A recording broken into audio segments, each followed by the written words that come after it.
Deer aspirant, welcome to study with care. আশা করি সকলে ভালো আছো। তো আজ আমি আলোচনা করবো জিকে প্র্যাকটিস সেট 17। তো এর আগে আরও 16টি ভিডিও করা আছে, তো তোমরা চাইলে সেগুলি প্লেলিস্ট থেকে দেখে নিতে পারো। এমনকি জিকেতে নিজেকে ভালো করে তৈরি করতে অবশ্যই পিএসসি ফুডেসের যে প্র্যাকটিস সেটগুলো আমি আলোচনা করেছিলাম সেইগুলো তোমরা দেখে নিতে পারো। তাহলে শুরু করছি আজকের গুরুত্বপূর্ণ প্র্যাকটিস সেট। তো এখানে কোশ্চেন অনেক বলেছে, পশ্চিমবঙ্গের উত্তরবাহিনী নদী বা উত্তরবাহিনী নদী কোনগুলি? তো এখানে কারেক্ট অ্যান্সার করবো অপশানে তিস্তা, জলঢাকা ও রায়ডাক। অপশানে কারেক্ট অ্যান্সার। কোশ্চেন 2 বলছে 23তম তীর্থঙ্কর পার্শ্বনাথের প্রতীক কী ছিল? তো এখানে কারেক্ট অ্যান্সার করবো অপশন বি, ফণাযুক্ত সাপ। Option B right answer. Question 3 মগধের সিংহাসনে আলেকজান্ডারের ভারত আক্রমণের সময় বলছে মগধের সিংহাসনে আলেকজান্ডারের ভারত আক্রমণের সময় কার অধীনে ছিল? তো এখানে কারেক্ট অ্যান্সার করবো অপশন ডি, ধননন্দ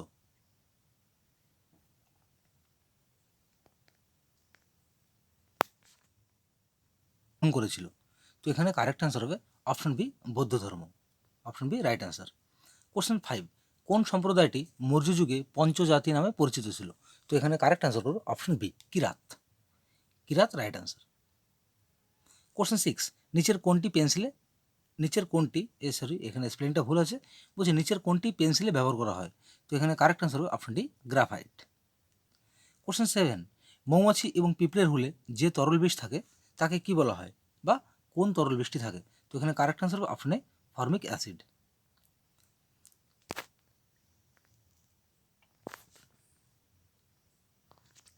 কোশ্চেন 8 কোন বিজ্ঞানী বোসন কণা আবিষ্কার করে? তো এখানে কারেক্ট অ্যান্সার হবে অপশন ডি, সার্ন। কোশ্চেন 9 এদের মধ্যে কোন প্রাণীটি বিলুপ্ত হয়ে গেছে? বলছে নিম্নোক্ত 4টি প্রাণীর নাম দেওয়া আছে, তো বলছে এদের মধ্যে কোনটি বিলুপ্ত হয়েছে? তো এখানে কারেক্ট অ্যান্সার হবে অপশন বি, ডোডো। ডোডো পাখি বিলুপ্ত হয়ে গেছে। কোশ্চেন 10 নট নিচের কোনটির গতিবেগের একক? বলছে নট দ্বারা নিচের কোনটির গতিবেগ পরিমাপ করা হয়? তো এখানে কারেক্ট অ্যান্সার হবে অপশন বি, জাহাজ। কোশ্চেন 11 নিচের কোনটিকে জীব ও জড়কে পার্থক্য করা দুটি উত্তম কারণ হিসেবে গণ্য করা হয়? তাহলে এখানে আমরা অপশনগুলি দেখে নেব। কোশ্চেনটি আরেকবার দেখে নাও। বলছে নিচের কোনটিকে, বা নিচে 4টে অপশন দেওয়া থাকবে, কোনটিকে জীব ও জড়কে পার্থক্য করার দুটি উত্তম কারণ হিসেবে গণ্য করা হয়? তাহলে অপশনগুলি দেখে নেব। তাহলে কোশ্চেনটা কী ছিল? বলছে তাহলে জনন এবং গতিশক্তি কী করে জীব ও জড়কে পার্থক্য করার জন্য উত্তম কারণ হিসেবে গণ্য করা হয়? কোশ্চেন 12 দুধকে মন্থন করলে ননী দুধ থেকে আলাদা হয়ে যায়, কোন কারণে এটি ঘটে? তো এখানে কারেক্ট অ্যান্সার করব অপশন ডি, কেন্দ্রাতিক বল বা সেন্ট্রিফুগাল ফোর্স। কোশ্চেন 13 নিচের কোন গ্যাসটি বায়ু অপেক্ষা হালকা? এখানে কারেক্ট অ্যান্সার করব option C, ammonia. Ammonia gas বায়ুর থেকে অনেক হালকা। কোশ্চেন 14 ধাতু সংকর বলতে নিম্নোক্ত কোনটিকে বোঝায়, বা ধাতু সংকর কী? তো এখানে সঠিক উত্তর করব অপশন সি। অপশন সিতে আছে মিশ্র ধাতু যার একটি উপাদান পারদ। এটা স্পেলিংটা মানে এটা রর জায়গায় ব হয়ে গেছে, তো এখানে হবে পারদ। তাহলে মিশ্র ধাতু যার একটি উপাদান পারদ, এটাই হলো সংকর, ধাতু সংকর।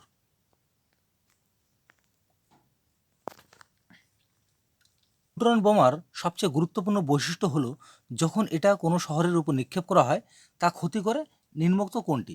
বলছি নিউট্রন বোমা এর সবথেকে গুরুত্বপূর্ণ বৈশিষ্ট্য কী, মানে এটি যখন কোনো শহরের উপর নিক্ষেপ করা হয় তাহলে সেটি কী কী জিনিস ক্ষতি করে? তো এখানে কারেক্ট অ্যান্সার হবে অপশনে জীবজগৎ এবং অট্টালিকা উভয়কেই কী করে, ক্ষতি করে। কোশ্চেন 16 নিচের কোন পদ্ধতিতে আলোক শক্তি রাসায়নিক শক্তিতে রূপান্তরিত হয়? তো এখানে কারেক্ট অ্যান্সার হবে অপশন সি, সালোক সংশ্লেষ। সালোক সংশ্লেষে কী হয়, আলোক শক্তি রাসায়নিক শক্তিতে রূপান্তরিত হয়। তো এর মাধ্যমে উদ্ভিদ কী করে, খাদ্য উৎপন্ন করে। কোশ্চেন 17 সাধারণত যে গ্যাসটি অজ্ঞান করতে ব্যবহার করা হয় সেটি নিম্নোক্ত কোন গ্যাস? তো এখানে কারেক্ট অ্যান্সার হবে option B, nitrous oxide. Question 18 নিম্নলিখিত কোনটি তড়িতের সুপরিবাহী? তো এখানে কারেক্ট অ্যান্সার হবে অপশন বি, কালো ফসফরাস। কালো ফসফরাসটা কি তড়িতের সুপরিবাহী।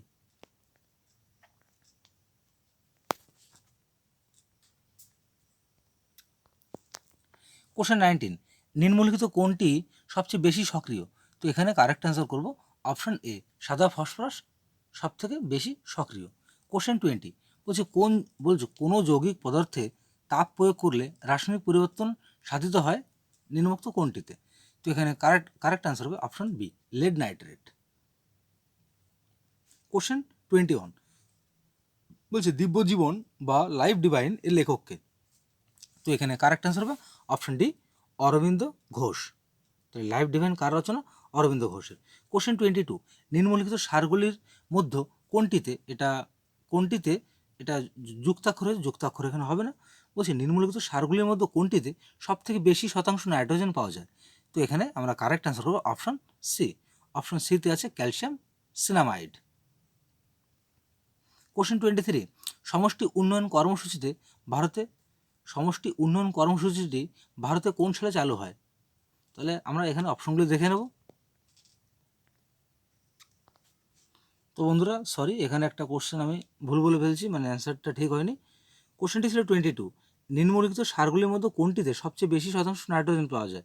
তো এখানে আমি উত্তর করেছিলাম ক্যালসিয়াম সিনামাইড, তো এটা হবে না, রাইট অ্যান্সার হবে ইউরিয়া। ইউরিয়াতে সবথেকে বেশি কী পাওয়া যায়? নাইট্রোজেন পাওয়া যায়। তো পরবর্তী কোশ্চেন 23, সমষ্টি উন্নয়ন কর্মসূচিটি ভারতে কোন সালে চালু হয়? তো এখানে আমরা অপশনগুলি দেখে নেব।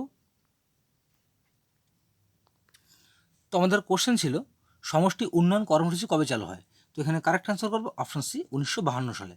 1952 সালে সমষ্টি উন্নয়ন কর্মসূচি চালু হয়। কোশ্চেন 24, বলছে অমৃতবাজার পত্রিকা কে প্রতিষ্ঠা করে? তো এখানে কারেক্ট অ্যান্সার হবে অপশন ডি, শিশির কুমার ঘোষ। কোশ্চেন 25, পশ্চিমবঙ্গে বর্ষাকালে বৃষ্টির মূল কারণ কী? তো এখানে আমরা সঠিক উত্তর করব অপশন এ। অপশন এতে রয়েছে বঙ্গোপসাগরীয় মৌসুমী বায়ু। সো ফ্রেন্ডস, তোমাদের উদ্দেশ্যে একটা কথা, তো আমি ইংলিশের যে ক্লাসগুলো আমি আমার চ্যানেলের মাধ্যমে করিয়েছিলাম, তো ইংলিশের প্র্যাকটিস সেটগুলো যদি আমি সরাসরি তোমাদের করানো হয় তাহলে হয়তো অনেকের বুঝতে অসুবিধা হবে। সেক্ষেত্রে আমি on not substitute, phrase idioms, synonym, antonym, appropriate preposition, এই প্রত্যেকটা বিষয়ের উপরে আলাদা আলাদা ভিডিও করব, যাতে করে তোমাদের যে প্র্যাকটিস সেটগুলো যখন করানো হবে তাহলে সেগুলো তোমরা প্রত্যেকটা বুঝতে পারবে এবং নিজেরও বিভিন্ন প্র্যাকটিস সেট সলভ করতে অনেক সুবিধা হবে। তো ইংলিশের যে প্র্যাকটিস সেটগুলো আমি আলোচনা করব সেটা বেসিক্যালি শুধুমাত্র যে ডাব্লিউবিপি কনস্টেবল, কেপি কনস্টেবল, পিএসসির জন্য আসবে এটা নয়, এটা ইংলিশ সিলেবাস একই থাকবে, এই প্রত্যেকটা পরীক্ষার জন্য কি তোমাদের ওটা হেল্পফুল হবে। তো যাই হোক, বেশি কথা বলবো না, পরবর্তী কোশ্চেন 26, টোডা উপজাতি দেখতে পাওয়া যায় কোথায়? তো এখানে কারেক্ট অ্যান্সার হবে অপশন ডি, নীলগিরি পর্বতে। কোশ্চেন 27, ভারতে প্রয়োজনীয় খনিজ তেলের কত শতাংশ আমদানি করা হয়? তো এখানে কারেক্ট অ্যান্সার হবে অপশন সি, 75%।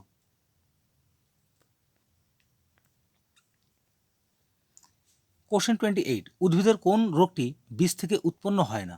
তো এখানে কারেক্ট অ্যান্সার হবে অপশন বি, আলুর নাভিধস। তো এটা বি লিখতে গিয়ে আমি 8 লিখে ফেলেছি বাংলায়, তো যাই হোক টাইপ একটু মিস্টেক আছে, তো এটা বি হবে, আলুর নাভিধস। কোশ্চেন 29, তড়িৎ শক্তিকে যান্ত্রিক শক্তিতে রূপান্তরিত করা হয় নিচের কোনটির মাধ্যমে? তো এখানে আমরা সঠিক উত্তর করব অপশন বি, মোটর। মোটর কী হয়? তড়িৎ শক্তি যান্ত্রিক শক্তিতে রূপান্তরিত হয়। কোশ্চেন 30, উদ্ভিদের পত্ররন্ধ্রের ক্রিয়াকলাপ নিচের কোন মৌলের আয়ন দ্বারা নিয়ন্ত্রিত হয়? তো এখানে আমরা সঠিক উত্তর করব option C, potassium. Potassium right answer. Question 31, সমপর্যায়ভুক্ত ব্যক্তিদের নিয়ে গঠিত স্বনির্ভর সংস্থাগুলির সাহায্যে ক্ষুদ্র ঋণ প্রকল্প পরিচালনার জন্য শীর্ষ সংস্থা কোনটি? তো এখানে আমরা সঠিক উত্তর করব অপশন ডি, কৃষি ও গ্রাম উন্নয়নের জন্য ন্যাশনাল ব্যাংক।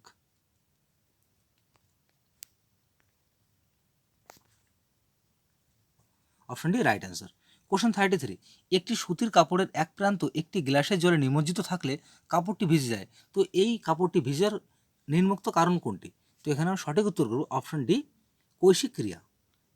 কৈশিক ক্রিয়ার সাহায্যে কী হয়, যেমন কোনো একটা সলতে যখন প্রদীপ জ্বালানো হয়, তো সলতের থেকে যে তেলটা উঠেছে এটাও কিন্তু কৈশিক ক্রিয়ার কারণে ঘটে। কোশ্চেন 34, মেগাস্তিনিস কে ছিলেন? তো এখানে আমরা সঠিক উত্তর করব অপশনে সেলুকাসের দূত ছিলেন মেগাস্তিনিস। কোশ্চেন 35, হিমালয় হচ্ছে ড্যাশ। তাহলে হিমালয় কি? আমরা এখানে অপশনগুলো দেখে নেব হিমালয় সম্পর্কে।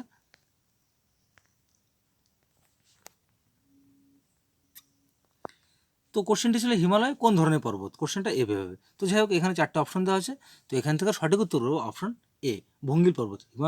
হিমালয় কি? একটি ভঙ্গিল পর্বত।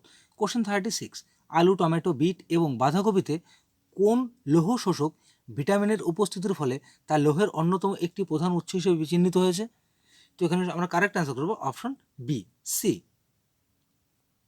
অপশন বিতে রয়েছে সি, ভিটামিন সি। কোশ্চেন 37, ভারতীয় সংবিধানের কোন ধারাকে কেন্দ্র ও রাজ্যগুলির মধ্যে আর্থিক সম্পর্কের বিষয়ে সুপারিশ করা হয়েছে? তো এখানে আমরা কারেক্ট অ্যান্সার করবো অপশন বি, 280 নং ধারায়। কোশ্চেন 38, সাইমন কমিশন নিয়োগ করা হয়েছিল নিম্নোক্ত কোনটির জন্য? তো এখানে সঠিক উত্তর করবো অপশনে ভারতের সাংবিধানিক সংস্কারের জন্য সাইমন কমিশন কী করা হয়েছিল? গঠন করা হয়েছিল, নিয়োগ করা হয়েছিল। কোশ্চেন 39 বলছে ভারতের পাশ্চাত্য শিক্ষার পক্ষে কোন গভর্নর জেনারেল সিদ্ধান্ত গ্রহণ করেছিল? তো এখানে আমরা কারেক্ট অ্যান্সার করবো option B, Lord Bentinck. Lord Bentinck right answer. Question 40 কোন গভর্নর জেনারেল এর আমলে বিধবা বিবাহ আইন প্রণীত হয়েছিল?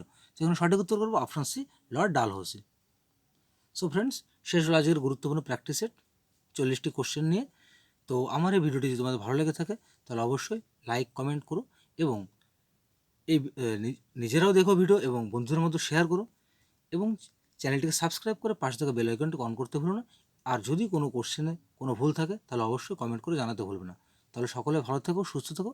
দেখা হচ্ছে আগামীকাল ঠিক এই সময় প্র্যাকটিস সেট 18 নিয়ে।